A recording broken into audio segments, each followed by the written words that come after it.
Right now, Pittsburgh's best sports show is about to begin. Call us or tweet us. We've got things to talk about on the Ireland Contracting Nightly Sports Call. Good evening, everyone. Welcome inside the Fan Cave. This is a Monday night edition of the Ireland Contracting Nightly Sports Call. 412-575-2600 is our number to call. Hit us up on Twitter at KDPomp. If I get time, I'll read through some of these tweets. I'm sure there are a lot of interesting ones concerning the Pirates. Chris Mueller joined us on a Monday night. He and Andrew Filipponi have kind of changed shifts. First line, second line, second line, first line. It's like putting Connor McDavid with Draisaitl and then moving Draisaitl to the second line and moving Zach Hyman to the first line. So you guys are interchangeable parts this week. Interchangeable parts, and hopefully I'm not Connor McDavid right now on tonight's show because I'll be largely invisible. I'll do nothing despite maybe a lot of hype and a lot of ballyhoo. And in the biggest game of my life, I'll so far pull a no-show routine. Yeah, well, actually, there have been a lot of guys. Leon Draisaitl has no goals in this game, which is currently 2-1, time running out on the Oilers.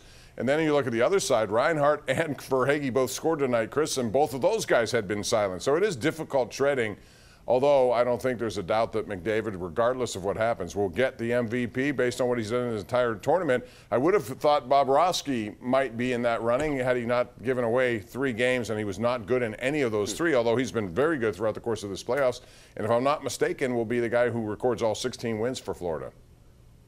Yeah, if they hold on, he will get all 16 wins, and I think there will be a groundswell of support to still give him the nod. But I do think you're right that even in a loss, McDavid's going to make ignominious history and be the first guy since J.S. Jaguar for Anaheim, I believe all the way back in 2003, to win the Conn Smythe as a member of the losing team. But, man, McDavid, I mean, to be so close after being seemingly so far away in this series, if they don't come back and tie it, if they don't come back and win it, all he needs to add to his trophy case is 1 Stanley Cup, and then people can start talking about exactly where he'll slot in among the greatest of all time. And I think for a lot of people, he's the greatest player they've ever seen in terms of skill set, talent, physical presence. Guys who didn't see, or people who didn't see Lemieux play, for example, Bob. But if he doesn't get this done, all it is another season where you ultimately came up empty in Edmonton. Yeah, it should be noted, too, it's not easy to win these things.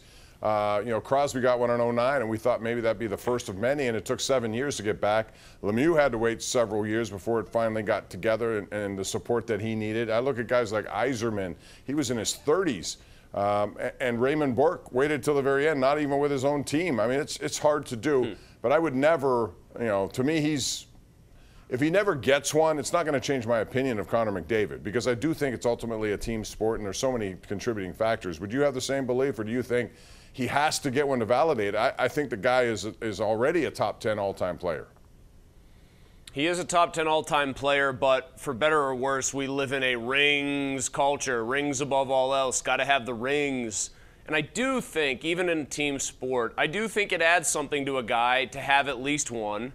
And I do think it detracts from a great player, an otherwise great player, to not have one. Charles Barkley doesn't like, I would think, getting mentioned among the greatest to never win a ring in the NBA, or Karl Malone. Look at Ovechkin.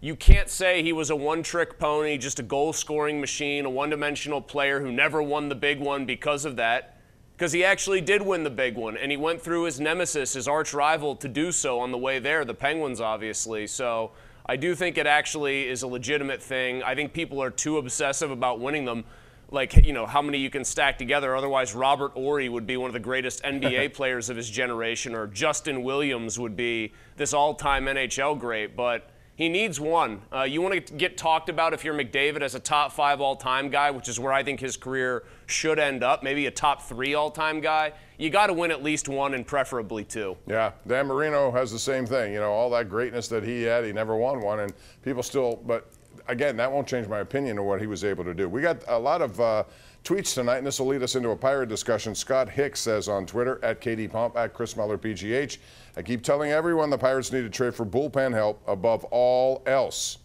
Well, first of all, I think they need bats, but to his point, and I think it's a good one, Scott Hicks, we saw tonight I put on Twitter a bunch of nameless gray faces. I took a Tomlinism, and it applies. Justin Brule came in, Dennis Santana, then they bring in Dalton Jeffers, whatever. These are guys who come in and they just were throwing batting practice. And again, when you use these guys, they better hope tomorrow they get a long effort, whomever's starting, because all of a sudden now this bullpen, which is shorthanded to begin with, is going to be under even more fire. And tonight middle relief was awful. Middle relief was awful. Bailey faltered, obviously. Seemed like he got tired by his own admission in that fourth inning where things got out of hand for him. But middle relief is what turned the game from a frustrating game, but one that the Pirates offense had clawed back into what it was, which was a complete laugher. I know this isn't the subject at hand in a sense, but doesn't it make you more and more frustrated when you see a result like this, that they frittered away the Skeens start by not putting the best lineup they could on the field, and then you get blown out the next night? I'm very frustrated, and I think fans should be very frustrated that the level of urgency from this team in terms of its management and how they're approaching these games seems wildly out of whack with what level of urgency they like to state that they have towards this season, like they said they did before the season.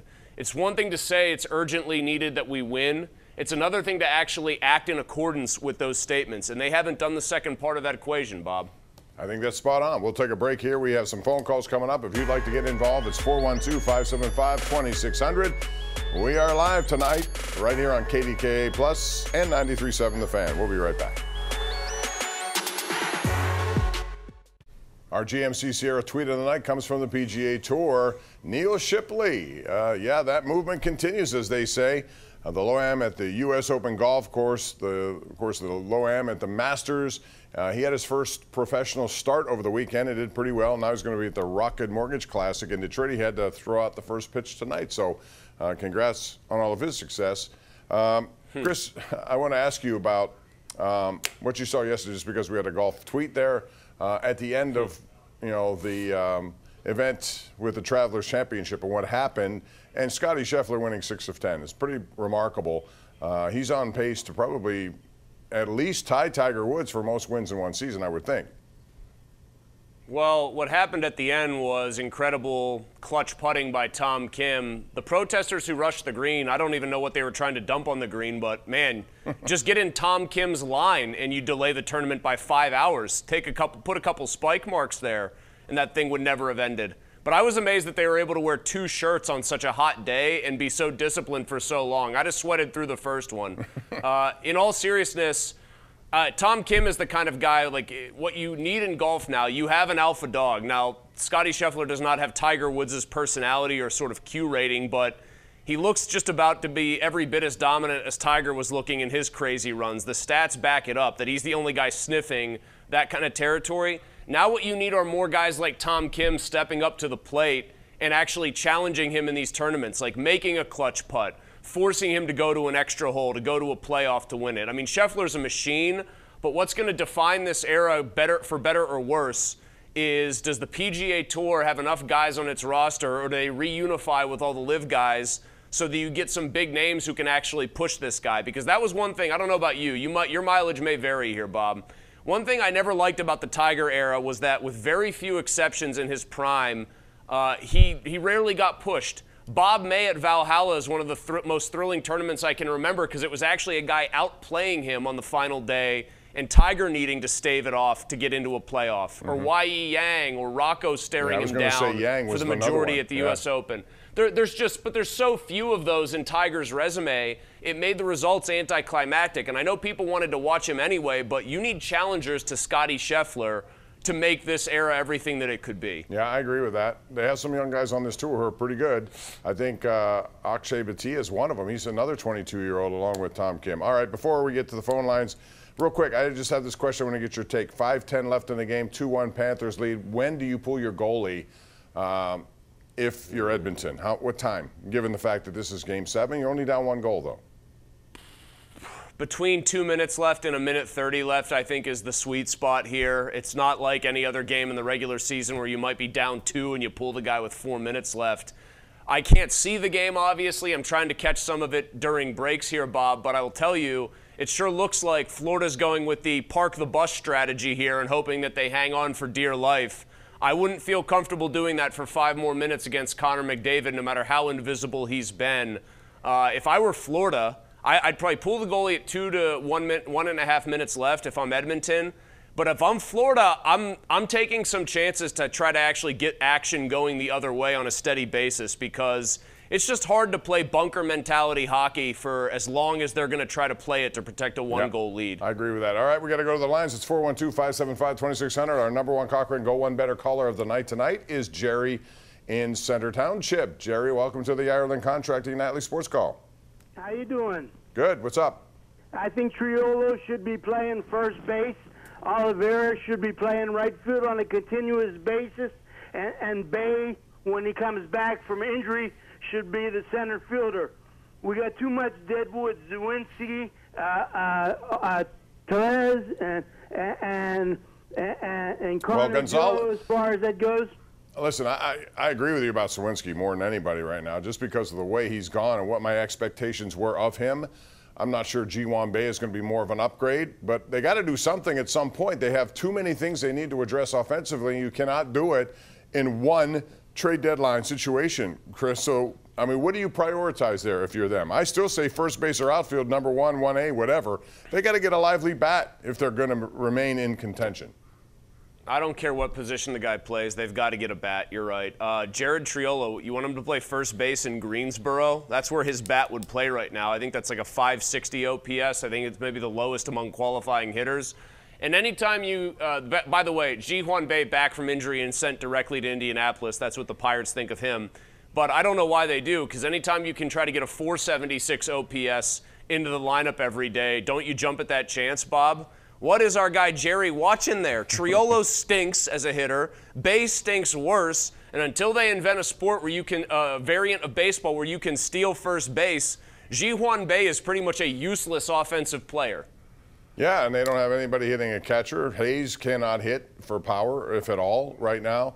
Other than Reynolds, there's nobody else in the outfield. Cruz has come to life a little bit, but they need more than that. And you can't survive, especially when you're getting this great pitching and have so many wasted opportunities. Next up is Jim in Peters Township. Jim, hello there. Welcome.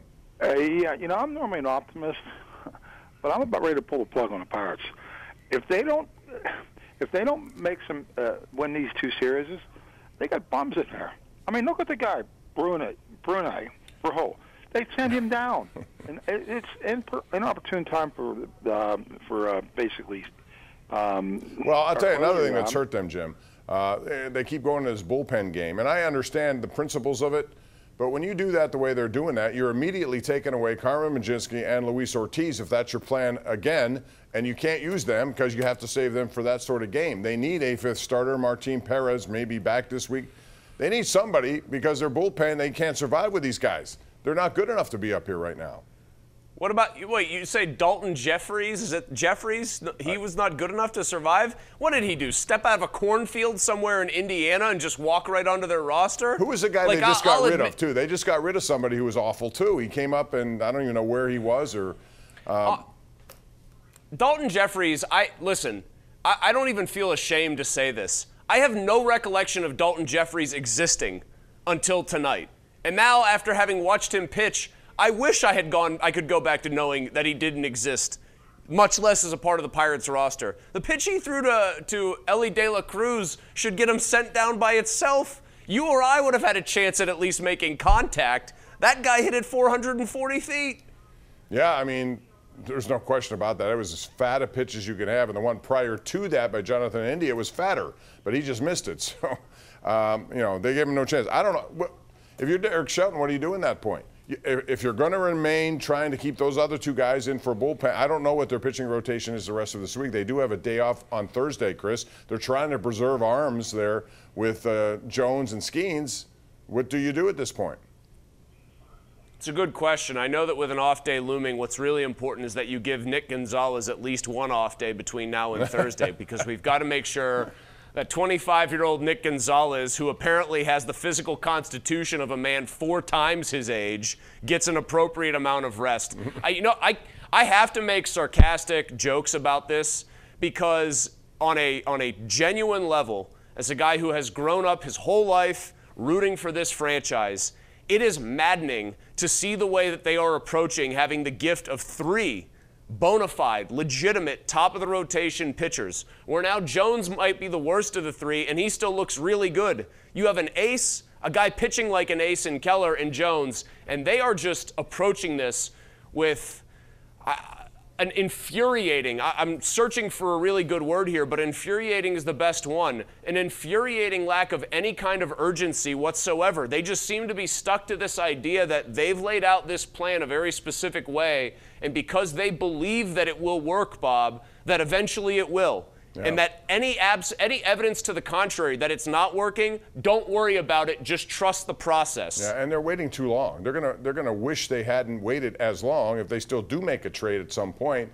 If they, to the caller's point, if they lose 2 out of 3 to the Reds and then go to Atlanta and repeat that, they're going to be in some trouble here. Even though 10 teams are involved in this race, you can't fall that far behind. We got to go to a break. Chris will take it. Come back with more. This is the Ireland Contracting Nightly Sports Call. We're live on KDKA Plus and 93.7 The Fan.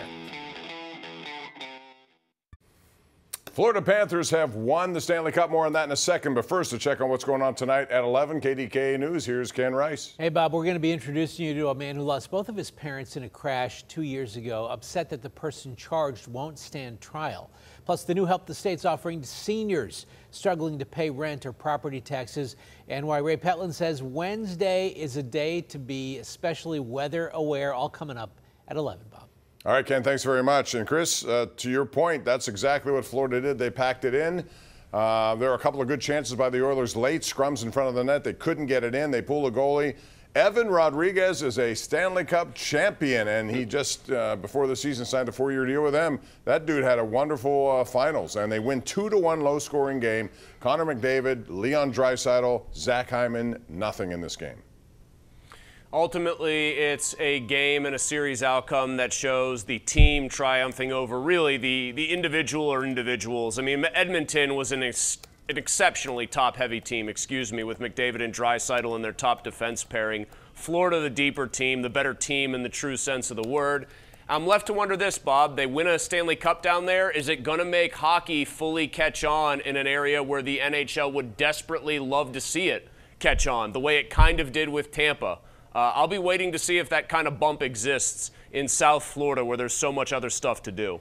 Yeah, there is, but this can't hurt for sure. And they have a team that they're going to have some interesting decisions. I believe Sam Reinhart is an unrestricted free agent, and he had 57 goals. He got a big one tonight, so they're going to be a lot of off-season. With winning comes cha-ching, cha-ching, right? We've seen that before. You got to pay some of these guys. We'll see how it goes. Chris, as always, I appreciate it. Thank you very much. We're back here tomorrow at Tuesday night, same time, same station. For Chris Mueller, I'm Bob Pompeani. Thanks for joining us. We'll see you back here at 10:35. Have a good night.